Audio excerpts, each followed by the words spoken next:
Foli ani tanuni an b'o kɛrɛnkɛrɛn ka di aw bɛɛ lajɛlen ma aw minnu bɛ kan su ni wagati na Mali kɔnɔ ani Mali kɔ kan yɔrɔ surun ani yɔrɔ jan an b'aw bɛɛ fo waati na aw sɔgɔlen don Bamako News TV la ale bɛ yen ka kunnafoni ɲini ka kɛrɛnkɛrɛn ka di aw ma ladiriya la nin ye don kibaru kɛnɛ ye n balimaw don kibaru ye jamukan ye ale bɛ lase aw ma diɲɛ don o don ka daminɛ ntɛnɛn na fo kana se vendredi ma du lundi au vendredi nɛgɛ kanɲɛ 7 tanani mana gosi 7h an bɛ soli ka wuli kibaruya minnu bɛ yen jamana kɔnɔ ani jamana kɔ kan olu di aw ma ladiriya la n balimaw ni an sigilen bi ta kɛnɛ kan kokura ka bɛn bi alamisa yɛrɛ ma min bɛnna novembre kalo tile 14 ma san 2024 an bɛ dugawu kɛ ala ka ko ni sababa bɛn min bɛ bɔ an da fɔtaw ni kɛtaw ala k'a bɛɛ lajɛlen ni sababa bɛn ni an sigikan ye an bɛ foli kɛ ka ɲɛsin an ka jamana ɲɛmɔgɔw ma ni o ye général d'armée Asimi Goïta a n'a ka ministres bɛɛ lajɛlen an b'o fo dantɛ foli min na an ka finitigilakaw olu minnu bɛ wula fantan bantan kɔnɔ ka jɛ fɛn bɛɛ kɔ ka jɛ télé kɔ ka jɛ clim kɔ ka jɛ zanbɛ n'a sogo kɔ ka jɛ u muso n'u denw kɔ ka t'u da cɛncɛn furaw sanfɛ ka t'u da tubaw la sabaw ni miniyanbaw cɛla ka si u ɲɛna cogo min na anw minnu bɛ yan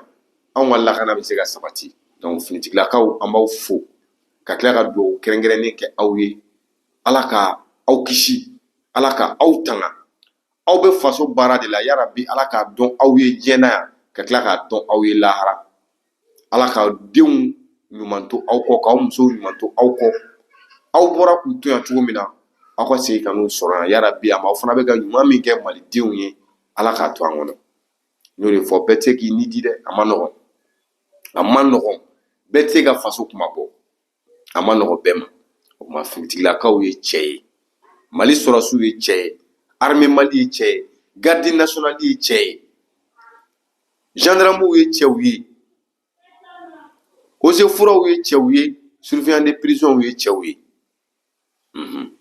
donc nin ye an dokan ye bi an bɛ masa ala in fo k'a waleɲuman dɔn aw minnu fana y'an suibagaw ye an b'aw fana fo j'aime tabaw jamukan partage baw an b'aw bɛɛ fo n balimaw bi kunnafoni a bɛ tali kɛ kunnafoni damadɔ la o dɔ ye jumɛn ye fɛn min ye an ka jamana kɔnɔ nin waati na gɛlɛya dɔ bɛ yen ka d'a kan maa dɔ yera min ye kuma dɔ fɔ Burkina Faso jamana maa ɲɛmaaw ma n'o bɛ tali kɛ Isa Kawujimu la ale interpellé la a welela kiiritigilamaw fɛ a welelen kɔ o nɔ kalan fɛ u ye mandat de dépôt d'a kan an bɛna an da don a la an b'a walawala n badenw n'o bɔra yen k'a da u tulo kan Joliba TV ale fana haki kɛmɛ ka wele bila ale ma o kɛra Burkina Faso ka laɲini kɔnɔna na ka d'a kan cakɛda dɔ bɛ yen min ka baara ɲɛsin bɛ nin kunnafoni kow ɲɛnabɔli ma olu fana y'a laɲini k'a fɔ ko haki ka ɲangini dɔ ta ka Joliba sɛgɛrɛ o tuma o kow fana bɛ sen na an bɛna an da don a la an b'a walawala n balimaw an ka pays dogon na ni o ye kadɔw dɔgɔnɔw ka jamana kan u diminen don u bɛ ka jalaki dɔw ta ka finitigilakaw sɛgɛrɛ u yɛrɛ bɛ ka kuma caman fɔ an bɛna o fana latɛmɛ aw ye aw ni ne an bɛ jɛ k'a lamɛn n'an tilal'o la an ka faamuyali ye min ye a kan an b'an da don a la an b'a walawala n badenw ka taa se kunnafoni caman wɛrɛw ma nin de ye an sigikan ye bi aw ka to lamɛnni na ka d'a kan an bɛna min fɔ a bɛna kunpan ban aw la sira caman kan balimaw an bɛ don kunnafoni kɔnɔ joona kunun Burkina Faso jamana u ka cakɛda min bɛ yen n'ale ka baara ɲɛsinnen bɛ kunnafoni kow ma u ka jamana kɔnɔ kunnafoni minnu bɛ tali kɛ bɔlɔlɔw sanfɛla fo ka taa se telew ni arajow ma olu kɔni ye communiqué dɔ kɛ ka sɛbɛnfura dɔ bɔ min laɲini kɛlen bɛ haki fɛ ni a bɛ damakasili sɛbɛn doli kofɔ ka taa Mali Joliba TV o juguya la ka d'a kan olu yɛrɛ ka ye la kuma dɔw fɔra a ka plateau sanfɛ ni o ye Joliba ye kuma min n'a bɔra maliden dɔ da politikimɔgɔ dɔ n'a cogoya bɛ Isa Kawujimu ale de ye kuma in fɔ olu yɛrɛ ka ye la kuma min fɔra Joliba plateau sanfɛ a kɛra dɔgɔyalima ye ka ɲɛsin Burkina Faso jamanakuntigi ma, a kɛra dɔgɔyalima ye ka ɲɛsin Burkina Faso jamanadenw ma, ka d'a kan olu yɛrɛ ka jamana maa ɲɛmaw ye kuma min fɔ a bɛ o de nkalontigiya, a b'a jira k'a fɔ olu tɛ maa ladiriw ye, a b'a jira k'a fɔ ko maa tilennenw tɛ. N badenw, kuma in bɛ tali kɛ jumɛn na? Waati laban in na Burkina Faso jamana maa ɲɛmaw u bɔra ka kunnafoni dɔ di maaw ma. O kunnafoni bɛ tali kɛ jumɛn na? U y'a jira k'a fɔ maa dɔ tun bɛ labɛn na cogo min na a bɛ se ka Burkina Faso fanga ɲɛmaw ka fanga dafiri, ni o ye Capitaine Ibrahim Traoré ye. Nka a bɛna dafiri cogoya jumɛn de la? O bɛ tali kɛ min na, o de ye maa dɔ min tun ye CFA wari miliyari 5 ɲɔgɔn na k'o proposer finitigilaka dɔw ye cogo min na o bɛ se ka fanga dafiri. N badenw, o hukumu de kɔnɔna na o balilen finitigilaka ninnu fɛ, sabula maa min tun bɛ fɛ k'o waleya in kɛ u ye jan da o ɲɛ ka bɛnbɛnbɛn siri o kɔ kan. N'a kɛra sababu ye a ma ɲi ni tɛgɛ kɛra a la, nafolo kasabi min dira o ma sɔrɔ, nka u tilala ka tɛgɛ kɛ maa in fana na. O de hukumu kɔnɔna na u ka jamana maa ɲɛmaw bɔra k'o kunnafoni da diɲɛmaa bɛɛ lajɛlen kulo kan. Ko in kɔni kɛlen bɛɛ y'i ta fɔ. Dɔw y'a jira k'a fɔ ko tiɲɛ tɛ, ko film don, montage don, maa caman y'o fɔ. Mali kɔnɔ yan dɔw y'a fɔ. Dɔw y'a fɔ Mali kɔnɔ yan, dɔw y'a fɔ Burkina, hali diɲɛ jamana wɛrɛw la. Nka maa min kumana olu fana na ka wasa kosɛbɛ, o dɔ bɛ tali kɛ Isa Kawu Jimu la, ni politique mɔgɔ don Mali kɔnɔ, maa dogolen tɛ, a dɔnnen don kosɛbɛ, sanga b'a la. Isa Kawu Jimu bɔra k'a jira k'a fɔ ni min kɛlen filɛ a siga b'ale la ni tiɲɛ don. Ka d'a kan ale yɛrɛ ka ye la a bonyana ale hakili ma, a bɛ bali ale la o ɲɔgɔnnaw ka kɛ, donc ale sigala ni ko labɛnnen tɛ. O la fana a ye kuma caman wɛrɛw fɔ, kuma minnu kɔnɔ n'a bɛ jalaki ta ka bin AES jamana ɲɛmɔgɔ ninnu kan, kɛrɛnkɛrɛnnena Capitaine Ibrahim Traoré, sabula a b'a jalaki k'a jira k'a fɔ ninnu tɛ fɛ ka taa. A ye san damadɔ kɛ, a bɛ fɛ ka san 5 wɛrɛ kɛ, ale yɛrɛ ka ye la o man ɲi. Fanga de ka d'u ye, u tɛ fɛ ka taa. O kumakan ninnu ye a ka kumaw kɔnɔ. Nka ni ninnu ye kuma min fɔ k'o nkalontigiya, Isa Kawu Jimu bɛ siga o yɔrɔ la. O kuma in kɔni mɛnnen Burkina Faso jamana cakɛda min bɛ yen n'a ka baara ɲɛsinnen bɛ kunnafoni kow ma, bɔlɔlɔw ani telew la, olu y'a jira k'a fɔ k'u dimina. Wa Isa Kawu Jimu ka kuma in fana ye maliden caman tɔɔrɔ. O de la ni laɲini in kɛlen ka bɔ Burkina Faso jamana fɛ ko ka Joliba TV k'a sanctionner ka plainte k'a kan, a kuma cayara kojugu. O de la wele bilala Isa Kawu Jimu ma, a interpellé la ka tila ka mandat de dépôt d'a kan, n'a ka kiiri bilalen bɛ ka waati wɛrɛ makɔnɔ. N balimaw, o tɛmɛnen kɔ ka bɔ yen, an bɔra ka kunnafoni fana sɔrɔ kunun kelen in na k'a fɔ Joliba fana haki y'a wele. Laɲini min n'a kɛra Burkina Faso jamana fɛ ko ka Joliba TV k'a wele k'a ɲininka a ye nin min kɛ mun na, n'a ni ɲangini ka kan a ka ɲangi, ni kuma bɛ k'a fɛ kuma ka k'a fɛ, haki fana y'o baara kɛ. An y'o kunnafoni sɔrɔ kunun. Donc n balimaw, ni de bɛ yen. Bon, anw yɛrɛ kɔni ka analyse ani an ka miiriya ani an ka jateminɛ ye min ye ko in kɔnɔ, an tɛna fɔ ko baara min kɛra k'a ma ɲɛ. Parce que n'i ko AES, fɛn dɔw bɛ yen o man ɲi AES jamana ninnu ni ɲɔgɔn cɛ. Isa Kawu Jimu a filila, an bɛ se k'a fɔ ten, a filila. Nka n b'a dɔn miiriya min fana ye a bila nin fɔli la, ka d'a kan Isa Kawu Jimu tɛ se k'i to Mali kɔnɔ yan k'a bɛ nin ɲɔgɔnna ta k'a fɔ anw ka jamanakuntigi ma, a t'a kɛ. O ye kelen ye. Isa Kawu Jimu t'a dɔn n'ale ye nin fɔ ninnu ma k'a to yan, kɔlɔlɔ bɛ se ka bɔ a la fo ka se nin niveau ma, parce que yɔrɔw kow tɛ kelen ye. Nka Isa Kawu Jimu a filila, ka d'a kan a ɲɛna yɔrɔ dɔ de kɔ nka autorité ye nin min kɛ an fana y'a ye f'u kun ka nin de kɛ n'u kun ma nin kɛ nin kuma u kana nin lajɛ ko nin fɛn in dɔrɔn don a tun bɛ se ka kɛ sababu ye ka problème créer AES da la parce que Kaoujoum bɛ ɲinɛ yɔrɔ min kɔ ale ye kuma min fɔ a ma fɔ Ibe ma dɛ a y'a fɔ Asimi de ma parce que Ibe ma kuma Asimi de kuma na Ibe tɛ yen a yɛrɛ ye. Le Mali n'est plus seul. Il faut que bɛɛ k'o de dɔn. C'est pourquoi min ladilikan dɔ di bɛɛ ma bɛɛ chroniqueurs ka fara journalistes ni mɔgɔ caman kan bɛɛ k'i kɔlɔsi. Jamana in i k'a dɔn n'i ye dɔgɔyalima ta ka Niger sɛgɛrɛ a bɛ komi i ye Mali dɔgɔya. K'a fɔ k'i tɛ Niger i bɛ Mali la. Mais n'i ye Niger jamanakuntigi dɔgɔya i y'a fɔ Asimi de ma. N'i ye Asimi dɔgɔya i y'a fɔ capitaine Ibrahim Traoré de ma. N'i ye Tchani dɔgɔya i y'a fɔ Asimi de ma. Ni i bɛ dɔgɔya i y'a fɔ Tchani ma a b'o cogo la. Parce que jamana in ye kelen de ye sisan. N'a ma ɲɛ k'an ye kelen e tɛ se ka ɲɛ jamanakuntigi bonya jamana wɛrɛ jamanakuntigi k'i b'o dɔgɔya k'a sɔrɔ o bɛ AES la. Bon i bɛ ɲinɛ min kɔ confédération de bɛ yen sisan jamana saba in de faralen don ɲɔgɔn kan o jamanakuntigi de ye Asimi ye. A bɛ komi Burkina Faso jamanakuntigi c'est Asimi Goïta. Niger jamanakuntigi c'est Asimi Goïta. Ni jamana fila bɛɛ président ye Asimi de ye bi. Niger Burkina a président ye Asimi de ye. Ka d'a kan jamana saba in faralen ɲɔgɔn kan o président ya o de bɛ Asimi bolo tɔ ninnu ka président de ye ale ye. Donc n'i ye min fɔ capitaine ma i m'a fɔ Ibrahim ma i y'a fɔ Asimi ma. N'i ye min fɔ Tchani ma i m'a fɔ Tchani ma i y'a fɔ Asimi ma. Wa o cogoya kelen don. Parce que an y'a ɲɛfɔ aw ɲɛna confédération de sigila c'est vrai fédération tɛ sinon ni fédération don nin kuma yɛrɛ ti fɔ.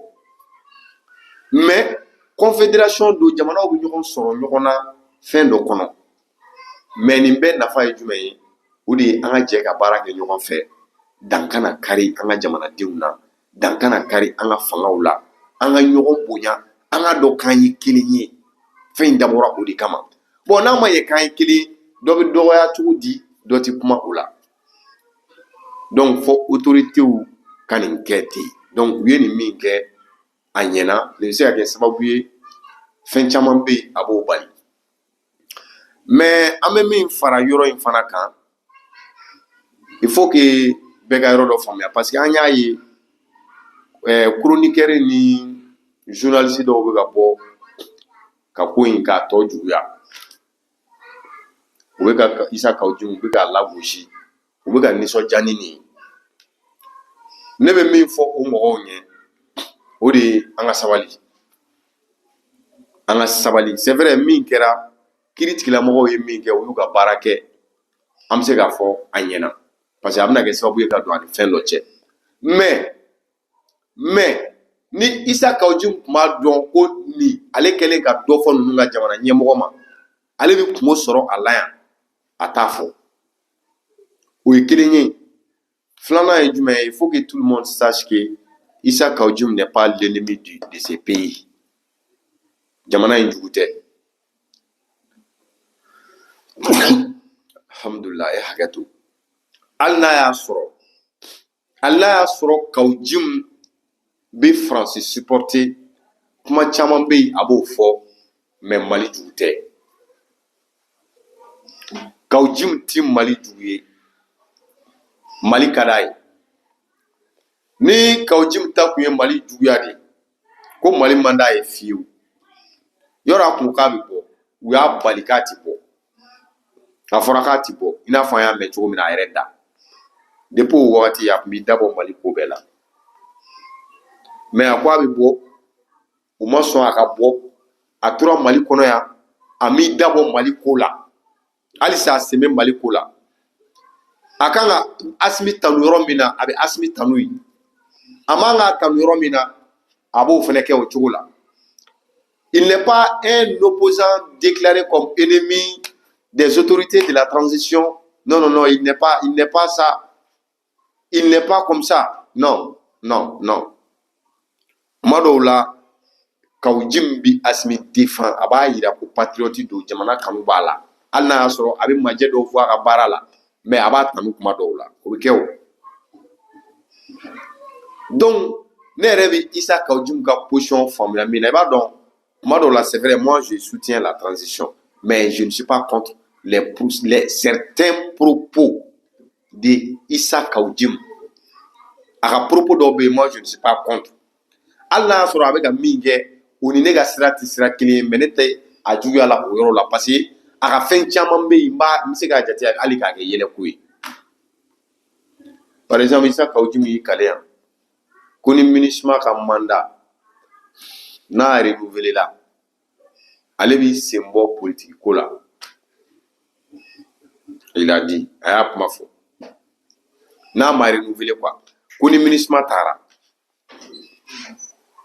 ko Mali bɛ ka MINUSMA gɛnni min fɔ ko MINUSMA tɛna taa ko n'a kɛra a y'i kali k'a b'a dabɔ politique ko la MINUSMA taara a y'a dabɔ a la a m'a fɔ k'a ye kɛfara bien kɛfara kɛjaga kɛfara k'a y'o bɔ bon depuis nin yɔrɔ la i b'a dɔn ko mɔgɔ min don yɛlɛko don quoi jamana ka d'a ye a ti fɛ a yɛrɛ da ka bɔ Mali ko la quoi a ti fɛ ale yɛrɛ da ka bɔ Mali ko bɛɛ la pewu pewu hali n'a y'a sɔrɔ a bɛ jama de layɛlɛ ale kɔni ka ye toujours a da ka ye jamana ko kuma na quoi sinon opposant tɛ ko min bɛ ninnu contre la wala o mɔgɔ tɛ hali bi ni ninnu ye Kaujim wele ka poste dɔ d'a ma il va accepter il va travailler avec wa a b'a ka avis ninnu a b'a changer mais que faire donc nin ko min kɛra tan an b'a fɔ a ɲɛna mais an bɛ dugawu kɛ Issa Kaujim fɛnɛ ye ala ka ko in nɔgɔya ala ka bɔli nɔgɔya ye ala k'a to dusukun ɲuman ka di kiiritigɛlaw ma u ka clémence kɛ a ka dossier in na a kana mɛn parce que Mali ka d'a ye a b'an dɛmɛ ko caman na hali anw minnu bɛ yen n'an bɛ wuli k'an jɔ kuma caman ka transition in dɛmɛ Issa Kaujim b'an dɛmɛ baara caman na walayi sans mentir a bɛ ambiance créer kuma dɔw la a bɛ kuma minnu fɔ i yɛrɛ b'a dɔn ko a yɛrɛ bɛ ka kuma ninnu fɔ kuma dɔw la a t'a sɛbɛ la a bɛ ka min fɔ a t'a ŋaniya la ani i b'a dɔn a ka d'a ye ani ninnu ka baara kɛ ɲɔgɔn fɛ walayi i b'a dɔn k'a ka d'a ye ani ninnu ka baara kɛ ɲɔgɔn fɛ o ka d'an ye donc vraiment moi je pense que mɔgɔ ka n'i ka wulujugu bɛɛ faga n'i y'i ka wulujugu bɛɛ faga dɔ ta b'i kin donc je croyais que bon ni hali ni a kun bɔra ka yafa dɔw deli an balima burukinabew fɛ komi c'est la première fois olu ka ni ɲɔgɔnna k'a kan n'o kun kɛra peut-être u bɛ se ka dɔ ko alléger mais n'a datugura ka ban ko mandat de dépôt dar'a kan donc choix t'en a bilen mais an bɛ dugawu kɛ Issa Kaujim ye moi quand même je regrette de le dire ça et je suis désolé pour lui car je sais que c'est un patriote même si souvent on ne partage pas les mêmes idées mais je sais quand même Kaujim n'est pas l'ennemi de ce pays non non non il défend cette transition à sa manière mais les gens n'ont pas les mêmes visions on n'a pas la même manière de comprendre les choses on n'a pas la même manière de comprendre les choses. Non, non, non. Mɔgɔw ala y'an da ka différence k'an ni ɲɔgɔn cɛ quoi. An ka kow ye taw ti kelen ye. On a des différents chemins. On marche sur des différents chemins.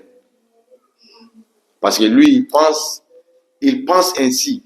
Ces propos-là, il pense que quand on accepte ses propos, quand on accepte son chemin, lui, il pense que c'est ça qui va nous donner notre bonheur. Ce qu'on cherche, on va y trouver. Ce qu'on cherche, on va aller voir. On peut trouver dans ça ce qu'il dit.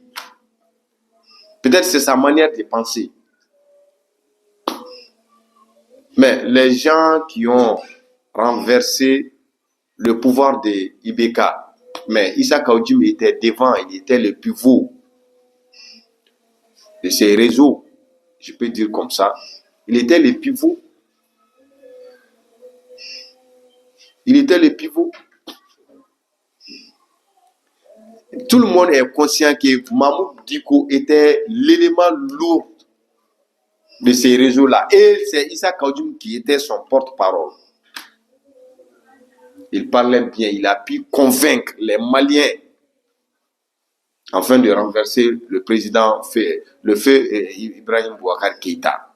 Il a pu convaincre les gens. Donc, en beau kene de kan, en bébé ga vie aux transitions clés de Konobi. Mais, ko bena chugodo, mais en tout cas, ne kon mimi ni autorité au fait, en la sabali, en la Issa Kaudjoum ma otonina, al nobu bolo boaka, ya pas délit. Burkina be au fait, au kan yime, au kam sa date voulé, a donné à bora kaba. A bora me au bela, avec a jamana baraki, al na so kumaru lante fangelen fait, mais au bi famu ya sa. Nintate angania kui mali churuni abe balnena o kaka fela e quoi. Donc vraiment amu deluke mamunu mega ko injuya o ka sabali de ni binjeni mabando ngana wuli kibitan don zanga fo ya famia. Donc mamunu mega ko injuya amana ke chogo c'est vrai ayesi jamana kelen do de on est d'accord ayesi am ko mi ambe jamana kelen. Mais en tout cas, Issa Kaudjoum, c'est un Malien. Andodo. Andodo do de. Andodo. Wa mati fiye bo fando ka sheku jengede. C'est vrai, ami ayesi kono. Mais mati ti fiye bo fando ka sheku jenge. Ya famia. Donc ni ko mimbete anga hakili to nywana anga ko kani jatemina wi. Voilà. Donc monsieur Kodi po yoro ina pa. Ame teme mbadi amta nyefe. Ame do anga kuna foni flana kono. Mbadi ni wati na pe dogon mo u torole do de. U diminendo. Se wifi bala. Wifi beya. OK. Pe dogon mo u diminendo. U diminendo fo ka fo ku diminendo. Ka sabu ke mwe attaque minnu kɛra laban in na u ka yɔrɔw la olu caman bɛ k'a yira k'a fɔ posi minɛ tan dɛ olu caman bɛ k'a yira k'a fɔ sabula olu tun y'a yira k'a fɔ DDR o hukumu kɔnɔna na banbagaci dɔw bɛ yen olu tun ye bɛnkan kɛ ni duguden dɔw ye nka an ye kunnafoniya sɔrɔ k'a yira k'a fɔ ko faama dɔw yɛrɛ de tun ko u ka sɔn bɛnkan ninnu ma fɔlɔ ɲani waati dɔ cɛ an y'o rumeur ni mɛn bon ni ko kɛra ta olu bɛ fɛ ka jalaki ta k'a boli an ka jamana ɲɛmɔgɔw kan ne bɛ min fɔ u ɲɛna nin yɔrɔ in na nin ko in an ka jigin ɲɔgɔn na dabila nin ko in na autorité minnu bɛ yen a tɛ se ka kɛ olu sagoya ye fiyewu diɲɛ kɔnɔ maajugu ka taa bin dugu kan k'a ci ka duguden gansanw faga o tɛ se ka k'u sagoya ye o jamais o tɛ se ka kɛ mais ala ka kɛ de don ala donni de don nin man di maa si ye mais n'an ko k'an bɛ jigin ɲɔgɔn na wage de nɔ don dɛ segu boli de nɔ don dɛ karisa de nɔ don nin de nɔ don nin de nɔ don an bɛ ko bɛɛ tiɲɛ ala de nɔ don n ye kuma min fɔ yan o don na n bɛ segin o kelen de kan ni min filɛ nin ye tan mais finitigilaka ninnu bɛ yen de baara wɛrɛ t'u la nin kɔ ka aw lakana n'o tɛ baara foyi t'u la mais an y'a fɔ kɛlɛ min don a ban man di parce que hali kuma dɔw la ni tun y'a ye a bɛ fɔ ko accord kana kɛ ni mɔgɔ ninnu ye parce que hɔrɔn tɛ hɔrɔn jɛɲɔgɔn tɛ mɔgɔw tɛ u tɛ surunya ka kɛ mɔgɔw ye e bɛna bɛnkan kɛ n'u ye sisan olu yɛrɛ de bɛ tila ka bɛnkan in tiɲɛ wa n'u bɛ bɛnkan tiɲɛ u t'o sula aw la u bɛ bali ka na firi aw kan min y'u diya u b'o kɛ ɔ souvent o bɛnkan yɛrɛ bɛ kɛ de pour que u bɛ se ka fɛrɛ aw ma cogo min mɔgɔ b'o ko ɲɛdɔn wa mɔgɔ b'o ko ɲɛdɔn n'o ma kɛ y'a ka kini ko ye mɔgɔ b'o ɲɛdɔn mɔgɔ t'o ɲɛdɔn dɛ mɔgɔ si de t'o ɲɛdɔn kuran tigɛla an badenw mɛ n'a tulo b'an na hali n'an ɲɛ t'an na a ye lamɛnni kɛ an bɛ ko in tɔ ban quoi parce que kuran ko gɛlɛya b'an kan a ye lamɛnni kɛ n bɛ détail tɔ di voilà an bɛ tɛmɛ ni baara ye parce que kuran ko gɛlɛya bɛ yen jamukan yɛrɛ kun kan ka daminɛ n'o ye donc ko in bɛ ten nɔ de an kana jigin ɲɔgɔn na parce que hali n'i y'a ye a bɛ fɔ ko a ka sɔn o ma kuma dɔw la parce que o waati peut-être an bɛ se k'a bila an kun na o de bi jamana aw yɛrɛ arranger o wagati mais o ti kɛ badabada kama mais n'an ko k'an bɛ ko kɛ cogo dɔ la an bɛ jigin ɲɔgɔn na fu gansan donc vraiment an pays dɔgɔ mɔgɔw aw bɛ gɛlɛya min kɔnɔ a y'a dɔn ko maliden bɛɛ b'a kɔnɔ an ka ɲɛmɔgɔw b'a kɔnɔ président b'a kɔnɔ a ka ministres bɛɛ b'a kɔnɔ wa hakiliw b'aw la ni ala sɔnna don n'a nataw la fura kɛrɛnkɛrɛnnen bɛna sɔrɔ a ko la ni ala sɔnna badenw aw yɛrɛ ɲɛ bɛ kuranko lahalaya la a k'an bɛn a kana jigin an na dɛ parce que kuran ti yan depuis dugu jɛra kuranko gɛlɛya in fana o bɛ ka juguya dɛ o bɛ ka juguya dɛ donc vraiment jamana in ko tɔ yɛrɛ bɛ mɔgɔ siran quoi parce que an bɛ ka don nɛnɛ na funteniba tɛ yen ko gurupuw ka sɛgɛn ko dɔ bɔra carburant sɔngɔ na gasoil ko dɔ bɔra a sɔngɔ la ɔ ne fɛ dɔ bɛna bɔ kurantigɛ fana la mais dɔ bɔra gasoil sɔngɔ na kurantigɛ a kun fisayara wagati dɔ la mais a bɛ ka juguya tuguni mais qu'est-ce qui ne va pas vraiment u ka jateminɛ kɛ depuis dugu jɛra bi anw yɛrɛ bɛ ka baara kɛ panneau de kan depuis dugu jɛra an bɛ ka baara kɛ panneau kan donc o de dɛsɛlen filɛ tan an ka baara an bɛna obligé k'a jɔ tan voilà ka kunnafoni tɔ to an bolo donc badenw an ka dugawu kɛ jamana in ye halisa an ka dugawu kɛ jamana in ye jamana in mago bɛ dɛmɛ na a mago bɛ dugawu la halisa merci a k'an bɛn ala k'an bɛn juma an bɛ ɲɔgɔn sɔrɔ yan